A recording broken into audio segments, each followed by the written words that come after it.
Quit being the world's best kept secret. Your time is now. Welcome to the Millionaire Woman Show, where we'll be discussing leadership, business, human potential, inspiring you to live rich from the inside out. Unlock your creativity, stretch out of your comfort zone, break through your barriers, take inspired action, and achieve epic results. Now here's your host, three-time best-selling author, speaker, and certified executive coach, Debra Kasowski.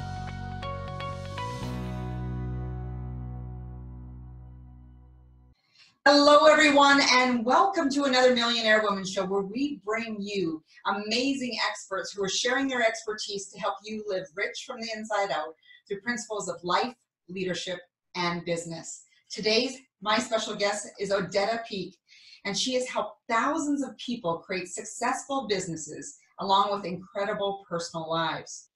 She has a proven 7-step strategy that will help you succeed in every area of your life. And how does she know? She used it from going from the bottom to the top. She's built 7-figure business from just an idea and had it all, but something was missing.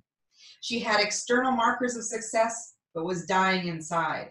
No matter what she tried to do to fix it, nothing worked. And she was looking more on the outside for more money, more clients, more status, instead of looking on the inside for more fulfillment, more peace, and more happiness. And then she suffered a personal crisis that eventually led her down a spiritual breakdown. 30 days after starting her coaching business full-time in 2009, everything fell apart. Her relationship ended, her parents passed away within 2 months of each other, and she woke up one morning and she couldn't move her arms or hands. She didn't get full function back for 1.5 years. And her back was against the wall. Getting a job was not an option. She hunkered down and got super focused, hired the best coach, built her business despite crushing circumstances. And I want to welcome Odette Peek to the show. Wow. Thank you. Through a lot. Yeah, well, when you read that, I'm like, wow, is that me? Is that God? And it brings back memories, right? When you hear your own story, it's a little bit like, wow. So you have really had quite a journey. And here we are, like 10 years later. Yeah, wow. What has been the biggest shift for you? The biggest shift is, and it's funny, the shift that I'm still experiencing even today, like even, with the books that I read, I had sort of a profound moment last night reading a book called Open Heart, Open Mind. And I like to read the end of a book sometimes just to kind of know what it's about. And what popped up was trust and letting go. The very things that just this last bunch of months, I've been working through a lot of deeper inner work. I've been going to Costa Rica, doing a lot of deeper retreats. And it's all about trust and letting go. And that really is how you come full circle. And it's really hard to trust and let go because, right, you hear it all the time. But that's been, to me, the biggest learning lesson. And it's taken me 52 years to finally get it. So, people, have heard a little bit about my story there. The problem for me was I wasn't trusting. So I was going after the clients and the money and being harsh and being aggressive with life. And there's nothing wrong with being going after life. But when it comes from a place of fear, anxiety, worry, concern, aggression, that's not healthy, because then things start to break down on the inside, your health, your mental, your spiritualness, all of that. So so that's where I'm at right now. So it's a very cool process, because I even know that there's been times that even through my own coaching program, when I was doing my training, they'd always say, trust the process, detach from the outcome. And I'm like, what's that all about? Yeah. And then I find that's challenging to do. People keep saying it to me, but it's challenging to do. And it gets easier as you keep working through it, but it's never completely easy. I'll have to say that for sure. Because that detachment from outcome, I think we want so much control that we feel that we can guide the process, and we can't. Right. And I think as long as you're in action, I'm not a believer of people, just sitting around and just hoping for things to work out. I mean, you've got to be in action. If you have a goal and a vision, which most people do, but most people aren't really deeply connected to what they truly deeply want. They've got a goal, and the goals are, you know, I'm not going to say superficial, but they're external. And what I'm learning is that our life purpose really here on earth is to come full circle with ourselves. And people think that their purpose and their goal has to be to attain certain things, but we've got everything that we need on the inside, right? And the external stuff is just gravy. But when we go after that, and we go after it with such a fury and we don't get it, then the internal stuff starts to break down. And that's where the trust and letting go has to really play in, you know, come into play. And we're not taught to trust and to let go. We're taught to, you got to be safe, you got to be secure, you got to be practical, you've got to go, you know, you've got to surround yourself and pad yourself up with safety and security. And that gets scary if that gets pulled away from you. And often what happens is a crisis, health, financial, the economy, you know, whatever, it does a correction. And that really is an opportunity to really take a look at where you're at in your life. And is it where you really want to be? And is it on the path to you having that fulfillment? Yeah. And you said one word in there that it tends to trigger me because I'm very much a dreamer, but I realized there's some practicalness that is of benefit. However, I think it holds a lot of people back from really taking the actions that they need to, because they feel that they need to be practical, that society definition. Yeah, absolutely. I mean, a friend of mine, her son is, you know, wants to be in the NHL. And, you know, there's a couple friends going, yeah, but he's got to be practical. He needs this, he needs that. I said, you know, first of all, he's 14 years old. What do you got to lose? If there's a time to not be practical, it's when you're 14. And it's like, let him go after it, you know, and the mom is like, yeah, but, you know, what if he doesn't make it? What if he doesn't make it? So what? At least he's tried. And yeah, but it's 1 in a million. Well, it's not 1 in a million. It might be 1 in, you know, 500,000. But someone is making it to the NHL. Why can't it be that person? Why can't it be him? And I get a little, you know, I flip out a bit when I hear that kind of thing. It's just like, give the guy a chance. He's 14. Yeah, exactly. Let him be practical when he's 34. Yeah, and we protect people from that struggle. And I actually did a video this morning about creative tension. And when we protect people from that, it's like that caterpillar story, that if you go and cut that chrysalis, that it doesn't have the struggle to let its wings really open up and fly. So we're doing a disservice by protecting people from their struggle. Yeah, absolutely. We're helicopter parents nowadays. It's, you know, my kids are now 20 and 22, and they thank me for not being the helicopter parent, for saying, you can figure it out. You'll figure it out. But yeah, you know, the protection piece, protection from what, right? You're clipping their wings of resiliency. Yeah. And one of the most important skills that everybody needs. Mm-hmm. Oh my gosh, yeah. I saw that you had done a TEDx talk, and I know that you help people share their stories and help them become really skilled public speakers. That's right. And I would love to hear about your journey into how you discovered that that was your niche in being a speaker, helping people uncover those stories. That's a great question. You know, sometimes your niche finds you.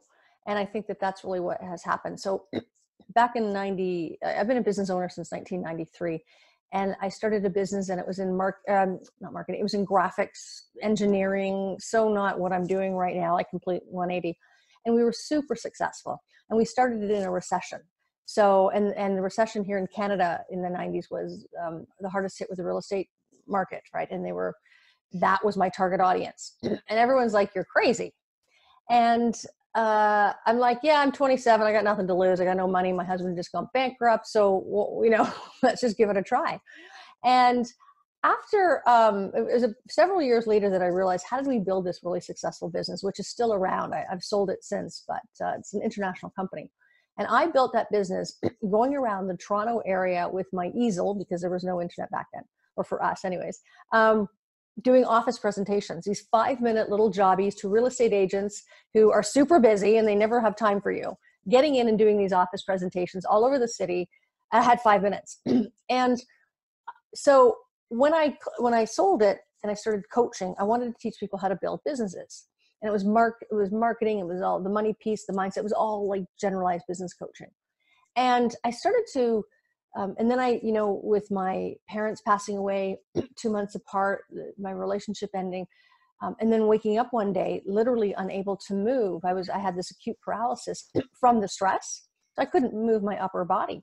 And my kids were in grade 7 and 9 at the time. And I had just moved out of the house and into my own home, scared out of my mind. And I closed up. I thought, I can't let anybody know what's going on for me because they won't hire me as a coach because I'm not strong. I'm not powerful. I'm weak right now. I feel like physically and mentally and everything weak. So I closed myself off from any type of feeling. And that caused me even more damage in the sense that I didn't know I had a spiritual side to me. So I started to share my story. I hired a story coach and a speaker coach. For some reason, she was a friend of mine. We were in a coaching program. I thought, I'll give it a try. And I started to share who I was. So both the successes that I've had, as well as what was going on for me. And I started to see things change in my business. I was more approachable. I was more open. My heart started to open. And people were starting to come to me rather than me having to go to them, if you know what I mean, in business, right? It's about being able to attract. And I started to test it out on myself. And before I knew it, I was like, this is really what has made a difference for me in business, is being able to share story. Sharing story is thousands of years old. I mean, that's how people communicated. And just, so the niche found me. And then I realized, well, what is it about story? And it's not just about being able to tell the hero part of the story. It's about being able to tell everything, but be able to tell it in a way that in business that gets you clients and makes you money and sets you up as the expert, gives you the credibility piece to show people that you are human and to show people that you have experienced the pain and the challenge that they are experiencing. And that's how I came up with the soul story piece. So your soul story, it's the very center of who you are. It's your inner sense of meaning and purpose. And when you follow your soul story, you're following your inner sense, right? That really big vision of what you want for your life. Your life, it just automatically fills with meaning and purpose. And when you share your soul story with somebody else, their life fills with meaning and purpose. And that's the ripple effect, because they're going to in turn go and inspire and motivate other people, however they do it in their business and in their life. And that's a ripple effect. But it doesn't happen when you don't share all of who you are. But it needs to be done in a way that is, that's not having you be a mess on stage. That's having you be able to have your marketing message woven into your soul story, and a really powerful call to action to get people from where they are to where they want to be. So that's really the process. And that's how I evolved into the, teaching people how to do soul story.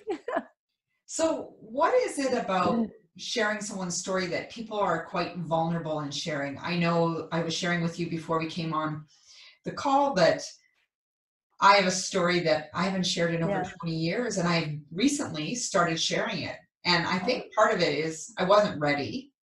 And part of it was fear, of course, because the fear of looking embarrassed and failure. And it was when I was like 22, 23 years old, when I was 2 weeks before I finished nursing school. I had working with a team of people, and a patient came in, and as fast as he came in, he went out and went back to the OR, and he ended up passing away. Mm-hmm.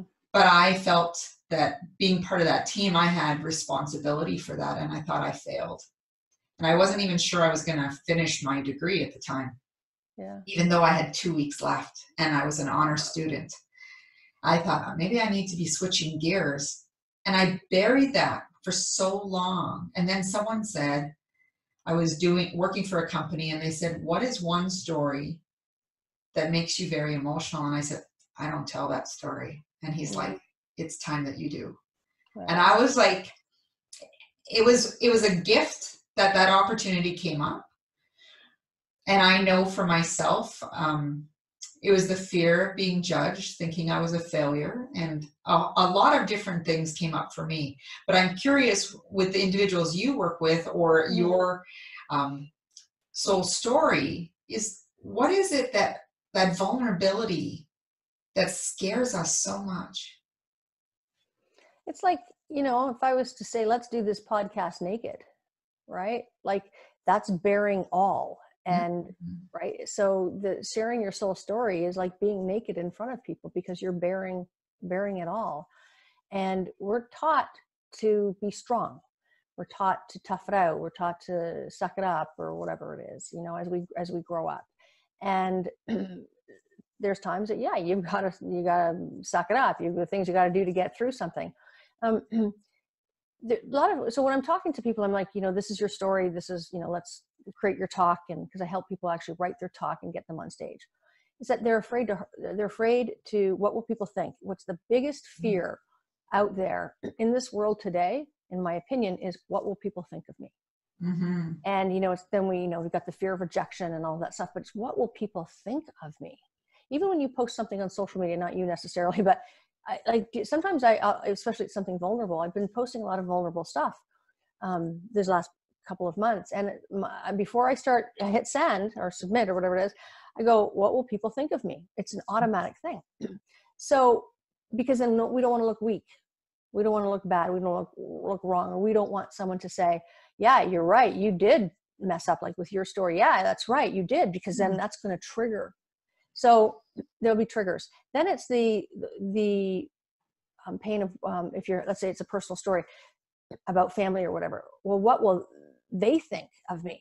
I don't want to hurt them. I don't want to embarrass them. So now we take our story and we say, we look at the people that are included in that story, and all of a sudden make it about them and say, yeah, but if I tell my story, something bad's going to happen to them. What will people think about them? So now you're shouldering the fear of what will people think of me on all the other people in the story. And that's not really your responsibility. And then there's a way to tell the story that can be really elegant, because people go, I don't want to tell, especially for sexual abuse as an example, well, I don't want to tell all the nitty gritty. Well, we don't want you to tell the nitty gritty. You don't need to. Yes. So when I'm working with people, it's how do you tell the deepest story inside of, 4 or 5 sentences where someone gets you. They're right there with you in that moment. It's like a moment in a movie, when the camera zooms right in. That's what you need to do. You zoom right in and then you zoom back out again. And your audience gets a real taste for what you experienced, how you felt. And then they embody that same feeling. That's where transformation for an audience happens. But it doesn't need to be done in the chronological order of, well, then this happened, and then this happened, and then that happened. Da, da, da, da, da, da. So it's just, how do you beautifully put it together? And then that keeps, I'm not going to say it keeps you safe. It keeps you from a place of feeling really authentic within yourself. Yeah, because I've been in the audience of many, and being a speaker myself, you sit in the audience and you view presentations very differently all the time, right? Yeah. And what I find is there's a difference between speaking to impact others so that they would encourage them to share their story versus using as a form of therapy for yourself. Although, as we were talking about, sharing your story is healing for yourself, but it has to be told in such a way that it's not therapy for yourself in a sense, and making the audience uncomfortable. That's right. So when you go ahead. I was just going to ask you, how do you deal with that when you're working with individuals? So I have a program called Speak from the Soul and Sell in 6 minutes or less. And what it is, it's broken down into 3 areas of your talk. It's what is the story? What are the stories? And I have them go through a process called Going Through the Ages. And I literally have you go year by year of your life. And so the longer you are, the older you are, the longer it takes. But it's really beautiful. And what you start to see when you go year by year, you start to see the stories, the experiences that I call your soul story moments. And you see them out, you see them on an Excel spreadsheet, and you put an emotion to it. It's good, bad, or ugly. But you're putting down the memories without judgment. Just write the memory down. So there's no judgment out whether it's worthwhile or whatever. What you start to see is what's called an emotional theme. What's that theme that's been driving you your entire life? So for me, it's been, I'm just not enough. I'm not doing enough. I'm just not enough. But for me, it's the doing enough. which ultimately leads to not the being enough, right? To not being enough. And I see that as a theme in my life. And even today, when I'm hunkering down and getting something done, I go, whoa, where's the beingness in all of what I'm doing right now? So I'm able to stop and really evaluate because I look at my experience. The next part is, what is the learning that I've learned? What's the pain, the challenge that I experienced? What's the learning? And I'll call it the marketing message, but what are the learning educational points that you want to be able to tell the audience? And I usually break it down into 3 simple, 3 things that I learned. Then it's, how do you move an audience into action? So, okay, so you've heard my story, you've heard my learning educational points. What can you now do in order to not go down that same path? How you can stop your own, whatever, snowball down the hill. And you give them action items. You give them, whether it's, something to, like something for free, a program, or something just to think differently, or something to do in the next 24 hours. And what you're doing now is you're creating a container for people to then be able to compartmentalize what they've learned from you and then go implement it in their own life. So the healing aspect, when you're doing the pre-work before the actual talk, think of the talk as, opening night. You've done all of that dress rehearsal. That's the time to get messy with your story. That's the time to heal from the triggers, because you're going to get triggered.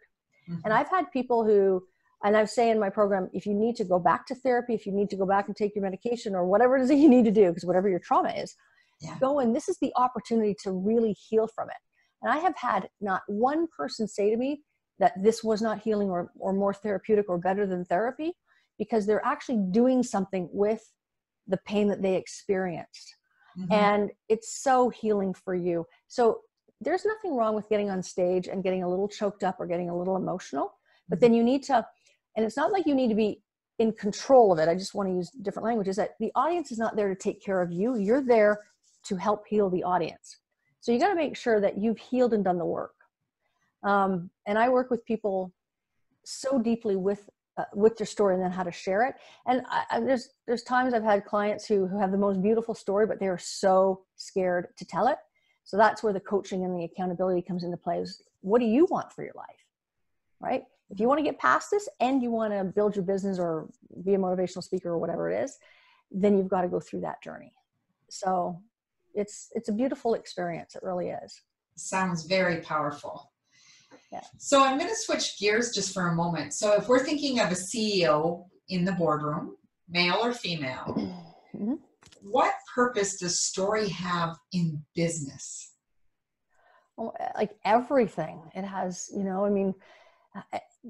so there's a thing called story brand marketing, story marketing. When you take a look at any company nowadays, whether it's Nike or Tim Hortons or whatever, it's all story based. And that's what makes the company more human.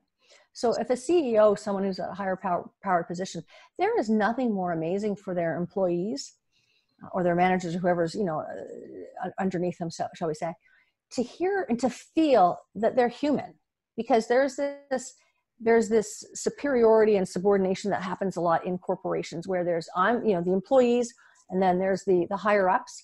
And if the higher ups don't share who they are, and it doesn't have to be the sob story, the trauma story, right? Then the employees, there's less engagement, there's less productivity, there's a separation, there's a gap between the two. A lot of the successful CEOs that are approachable, that are relatable, are more successful in their role, but more, I'll say, liked by their employees, and therefore there's higher engagement, there's higher productivity, there's less absenteeism, there's less firing, less leaving, all of that stuff. And so when a CEO is able to be relatable and say, look, I've been where you are, I get it, I get you, then all of a sudden there becomes a closer knit bond. Does that make sense? Mm-hmm. And you're a CEO. You weren't born a CEO. You had to go through the ranks. So it's about being compassionate and still staying in that empathetic state. So when there's a story, for instance, if they've, the personal story is the tougher one, is that, do you really need to share the personal story piece to its entirety that you would the way I teach my entrepreneurs to speak? But you can still still tell snippets of your story that get people to go, he or she gets me. They get it. Mm-hmm. And then that's all you really need to do. Without saying, TMI, that was too much information. That's right. I mean, you don't. I mean, let's just talk divorce as an example. I mean, if a CEO has been divorced or they're struggling, there's no harm in saying, you know what, I got to tell you right now, I know what the divorce is like. I know, that's it, having a one-to-one as an example. I totally get the divorce, totally get where you're at. I've been there, done that. But here's what I know is that blah, blah, blah, maybe some learning points. Here's how I survived. You might be able to as well. Yeah. And then it makes it's all about the relevancy, right? Making people relatable to that leader. Relatable is the key piece, is also trust. There's an automatic thing about the boss and the staff, right? There's that, I think that's from experience back in the day, but I think nowadays you can close the gap. Doesn't mean you have to be super duper personal, but it's about letting your staff or your employees or the whatever your other managers know that you are open to having conversation, that you're open to knowing about who they are as people, because that's the other thing. You're one person when you go to work, you're another person when you go home. Mm-hmm. And it just, what's the word? It's that personability. Is that the word I was looking for? There's a personability, as we're all human beings, all going through the same stuff and ending up in the same place, which is death. We might as well just be a little bit more open and helping someone else's journey just a little smoother. Yeah. It's very interesting because my daughter had an experience yesterday with one of her profs, and it was mental health day, and he was sharing some of his own struggles. And she got really emotional because she had this person that she envisioned having no struggles, has it all. Yeah. She's 20 years old. So she's like, Mom, how could this be? And I'm like, because he's just like you. And we tend to put people on such high pedestals and thinking that they're not touchable or they have no struggles when we all have them, because that's what builds all of our character. Well, yeah, exactly. I mean, it's, it's like little kids put their parents on a pedestal, right? Or they don't see them as human until there's always that moment. And whatever that moment is, it's, oh my God, my parents are they're not invincible. They're right. We have that moment. And that's the same with just like what your daughter's experiencing. And that's a great moment that she realized. And I think when you go into the corporations, into that type of environment, there's that separation. It's almost like the have and the have-nots, right? And the haves, they want to, back in the day, they wanted to have that separation. They wanted to keep themselves on a pedestal because it's too vulnerable to share. And they felt that it was important to show them that like when I was going through my, prior to sharing my story, it's like, I didn't want anyone to know the real me because they wouldn't like me or respect me. But people like and respect me more knowing that I've experienced all sorts of crap. Yeah. And how do you help people? What is it? What kind of process do you take people through to help them unload those fears that they're carrying with them from taking any action? So with speaking, if they come to me and they want to be a speaker, and I say, great, the first thing we're going to teach is, number one is, what is your story? Like I said, I in the Speak from the Soul, that journey goes no matter where you are in your journey as a business owner, or I have a lot of people that are in corporate, is what is your story? You need to know what your story is first before you can share it. So get to know who you are first. And the best way is that system that I have going through the ages. You go through your whole life and you actually, it's like watching your life on a movie, and you go, wow, I didn't realize that what my mom or dad said to me when I was 5 years old that crushed me, I'm still holding on to that. And now it's this, then you're able to look at that and go, it's really funny because what happened when I was 5 in my 5-year-old brain, I'm now 45, the sting, it goes away. Or if the sting is still there, you're then able to heal it, because we spend years taking a story in a moment when we were 5, and it grows and it grows and it grows and it grows. And we realize that we've built relationships in business and our health and wellness is based on that feeling or moment that happened when we were 5. So the problem is just bigger. So that is the first place that I start with everybody, is getting to know who you are from the inside out. And then you're able to diffuse and heal the wound. Because there's a lot of people who've had some trauma. So if you've been physically or mentally or emotionally abused as a kid, it's how do you go through that process to untangle that so that you still feel, that you learn to feel whole and complete. Because that's ultimately what we want in this world, is just to feel whole and complete. And then finally, it's the forgiveness piece. There is a book that I read that was absolutely changed my life, and it's called Radical Forgiveness by Colin Tipping. And it's how to radically forgive is totally different than the conventional forgiving. The forgiveness of what happened with the people that caused you the trauma and the drama, but then it also comes down to self-forgiveness. Because how often do we blame ourselves for where we are and the crap that's happened in our life? We need to self-forgive. And that's when we can really start the healing process, and then embark on what we need to do in this world, whatever that looks like in our career, business, or whatever. That's very interesting. I'm going to have to get a hold of that book now. Two books, the one you started with and the one you just mentioned. Yes.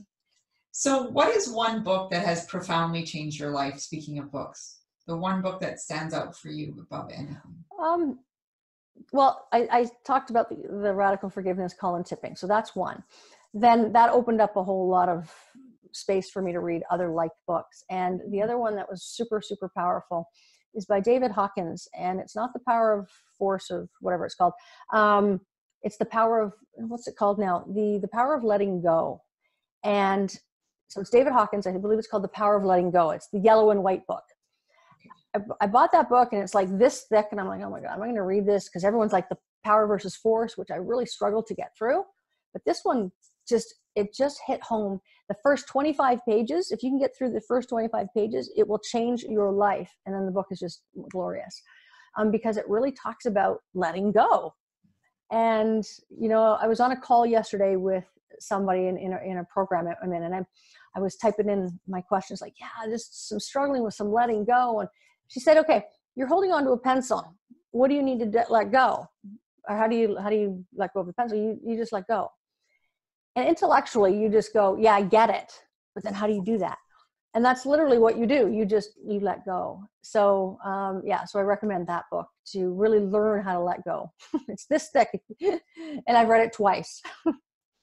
Awesome. And I find that we do need to read books more than once. I know I have a library collection, and it's where you are in that moment.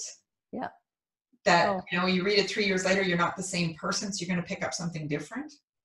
Oh, absolutely. Like it's, Eckhart Tolle, and there's Untethered Soul, The Surrender Experiment. I mean, there's so many of these books. I should start a book club. Yeah, that might be the next adventure. Yes. So we're almost at the end of the interview, but I wanted to ask you, what does living rich from the inside out mean to you? It's that is a beautiful question, especially for where I'm at right now. Living rich on the inside, from the inside out, is to know that we have everything that we need inside of us. We have a spark. And it's in the book that I'm reading right now, Open Mind or Open Heart, or Open Heart, Open Mind. It's about essence love and boundless love. And it starts with our spark. We all have a spark inside of us, and the external world, the external fears, society, everything, our should haves, it dims the spark. But you take a look at yourself as a little kid. Like if you do the process of going through the ages, where you got excited as a little kid, we had that spark. We're just born with the spark, and it starts to dim. And we need to revive that spark. And if you were to strip everything away from you, whether, your house, your money, your cars, your whatever, those external markings of success or safety and security, you've got everything it takes to rebuild. We've seen it time and time again with the economy shutting down and people having to rebuild, is that no matter where you're at in your life, you have everything that you need. And never forget that. And that's where the trust piece comes into play, is that you have to trust your own spark. That's very powerful. Thank you for sharing that with us. You're welcome. How can people stay in touch with you, Odette? Yeah, that's awesome. So My website is odettepeek.com or odettepeek.com, www.odettepeek.com. And I have a lot of great stuff on my website. You can contact me, and if it's appropriate, we can jump on the phone and have a conversation. But a lot of great things. I've got my TEDx talk, which is about community, which is it's actually going through the whole life of community from birth to death, and the need for belonging. A lot of great free stuff, and as well an opportunity to see if you do want to be a speaker, you do want to share your soul story, and you want to get out there in a bigger way. Some great programs and products for you, as well as an opportunity, like I said, to have a conversation. Thank you. Thank you so much for this fabulous interview. And for all of you listening or watching on YouTube, thank you for joining us. I'm Debra Kasowski, your host. And again, thank you, Odette. So we would love for you to go over to iTunes, give us a 5-star high 5 rating, and send us some feedback on the interview. You can email me or send Odette an email through her website. And we always like to learn the nuggets that stood out for you, knowing that we're making an impact and making sure that we are serving you in a big way. As Muhammad Gandhi said, be the change you wish to see in the world. And on behalf of Odette and myself, go out and have a fabulous day. Bye. Bye.